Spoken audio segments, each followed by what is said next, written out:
Hey there, my name is Brighton and welcome back to another midweek. I am here this time with Pastor Jay. Welcome. Thank you. And he kicked off our first Peter sermon series that we're going to be going over next 2 months or so, at least. Ish. Yep. And you kicked us off with the first 2 verses. Right. Not our home. Right. And you started and ended your sermon with 2 different songs. Right. About home and longing for home. I didn't play and sing them. No. But I had the lyrics. You had the lyrics and you read them. We are not singing any songs, but I just kind of looked up, I Googled like songs about home. And there is a wide variety over many genres that have songs about home. For sure. We have Who Says You Can't Go Home, Bon Jovi, Jennifer Nettles, Sweet Home Alabama, Leonard Skinner, Take Me Home Country Roads by John Denver. Then we have other songs that are titled just Home. That is Home by the Foo Fighters, another one by Machine Gun Kelly, another one by Chris Daughtry. Ozzy Osbourne has a song called Mama, I'm Coming Home. So like there's like a lot of different songs that have that longing for home. Yeah. Do you have any idea or like any thoughts why that might be? I mean, again, I think it's just that it's the primal instinct that we all have that we want to be at home. We love to be at home where we're surrounded by things that we know, people that we know. Yeah. There's just something about being rooted in a place and calling it home, and we get comfortable there. Yeah. You know, we all like that to some extent. And even as a person who's lived in a foreign country for an extended period, I can definitely say that after I lived there for a few months even, that kind of became home to me in a way. And my permanent home where I grew up was still home. Yeah. But it was like when I would leave that place in the foreign country where I was living, even for a weekend or something, and just go on a short excursion and come back, it was like, oh, I'm coming back home. Yeah. So, and then I almost developed like a dual sense of like home in 2 different places in the world. Yeah. In a way. And it's just something that we are naturally inclined to want to feel at home. And maybe God has built that into us. Yeah. But as Christians, that continues to remind us of a place that we're looking forward to as home. Yeah. Someday.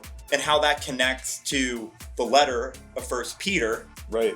You said that we are here on earth feeling like this is our home, but this is not our forever home. It's not actually right. This is not actually where we belong permanently. And hopefully as Christians, we have a sense of that, even a growing sense of that as we walk with God and grow closer to Him.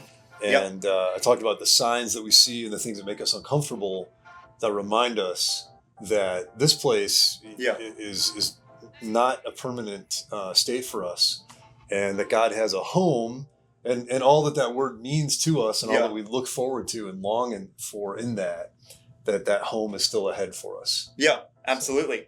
And so you talked about 2 major themes in your sermon, and just kind of honing in on the first one that you said, as followers of Jesus, we are sojourners. Yeah. And you use that word, some translations say exile, sojourner, foreigner. Right. But you kind of locked in on sojourner, so all the other pastors now have to. They got to follow my lead. They got to stick with that word. Yeah. and you said that those are people living temporarily in a place that is not their home. Right. Exactly. And they know it. They're very aware of that. And so they know that they're in a place temporarily for a purpose. Yeah. Probably there's a good reason that they're there. The same is true of us as Christians. Yeah. God has us here for a reason. And as we serve Him with our lives, we're fulfilling the purpose that He has for us. But at the same time, we know that this is a temporary place, and some things about it make us uncomfortable. And we don't fit. Yeah. We don't always fit in. And that's certainly true spiritually and culturally of the world around us, and maybe growing more and more true, as time goes by. So. And this is not a theme that is unique just in 1 Peter, right? Right. Like there's other places in the Bible that talks about this theme, this concept of us longing and belonging. Found throughout the scriptures. And in the Message, I referenced Hebrews 11, which says it so well. And talking about sort of paragons of faith for us, and even directly talking about Abraham. Yeah. But people of faith leaving literally leaving the place where they lived and their home, and Abraham left his father's household and his family there, and went to a new place that God showed him. But then the writer of Hebrews kind of says this is an example for us spiritually, because we show that we're looking for a different country, a different kingdom, and a city that God will prepare for us that will be our home. And we have the opportunity to stay. You know, when people hear the call of Christ, they can say, I don't really think I'm going to follow that calling. I want to stay where I'm at. You know, as impermanent as this place is, some people just, they're too hesitant to let go and surrender that to Christ. But that is the call. Surrender the things that you know that you call home spiritually, culturally, and start looking forward to a place where God will lead us. And there's a couple other scripture references that really talk about that. You know, Paul tells us to set our mind on things above, that are above, and because that's where our salvation is. That Jesus said that's where our treasure is. Wherever our hearts are set, you know, where our treasure is, that's where our hearts are going to be. So Paul says, look, set it on things above, on the heavenly kingdom. And I love in 2 Corinthians 2, where he also says, fix your eyes on things unseen, because things that you can see and feel are temporary. You know, even both of us. But the things that are unseen are eternal. And that's where our home is. And it's kind of ironic to me that he says, fix your eyes on things that are unseen. It's an oxymoron. But, you know, he's saying, like, look forward with your whole heart and soul and mind to the things that are of that heavenly kingdom, that other country that we're looking forward to. That is really the place where we're going to be at home. Great. Wow. And then one of the other things, I just want to touch on it since it's a shared experience with us, but one of the things that you mentioned in regards to being a sojourner was that we had the opportunity last week to meet with the Fruit Belt farm workers. And how they are sojourners. They are not home. Their home is not here where they are working in their route, but most of them live in another country. And then they are coming here to work to provide for their families. That was a surprisingly powerful experience for me.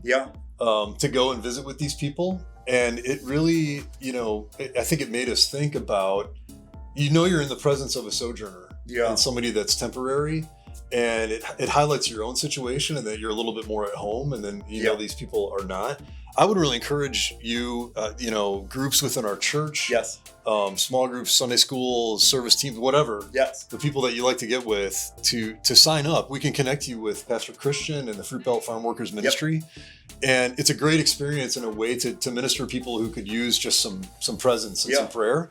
But when you and I were talking about this earlier, I thought you made a great point in that maybe in the same way that we were very aware that we were in the presence of sojourners, that people around us as believers that we encounter in the world, if they're around us for any little bit of time, they should get a sense of, like, you know what, these people, these Christians, they have their eyes set on something else. They believe that they're going home somewhere else in a different time and place, and they're living like this is not their permanent home. They have a different set of priorities because this is not their permanent home. And I just thought that was a great point that you made. I wish I could have made it in my message, actually. That's how good it was. Oh, wow. But people should really get a sense from us, bleeding out of us, that we have our eyes set on a different kingdom and a different hope.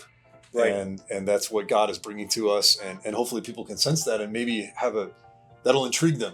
And maybe they'll have a sense of desire around that too. Like, I want that. They're looking forward to something. It really gets to the nature of, if someone can see that in our life, that we have our hope somewhere else and that our home is somewhere else. And then that gets them questioning. Exactly. And they're like, I want some of that. A piece of that. How can you live that way? Right. Yeah. Absolutely.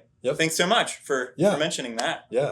So, that's a great point. I really don't have anything more to add other than that. But I just had a great time. So yes, I echo your statement of encouragement to go and meet out with the Fruit Belt farm workers. It was a lot of fun. It's different because most people think serving is, you have to have a production, or you have to produce something missionally.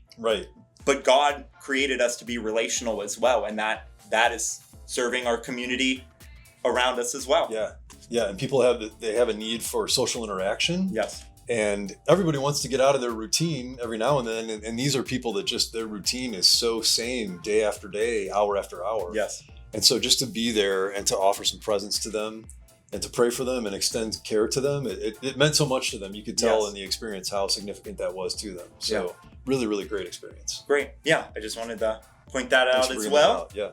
So hopefully all of this was an encouragement to you as we are digging into 1 Peter for the next few weeks, as we are digging into the scripture of that letter and what that means for us as we don't have our home here on earth as well. So hopefully you have a great rest of your week, and we will see you next time. See ya. Thanks.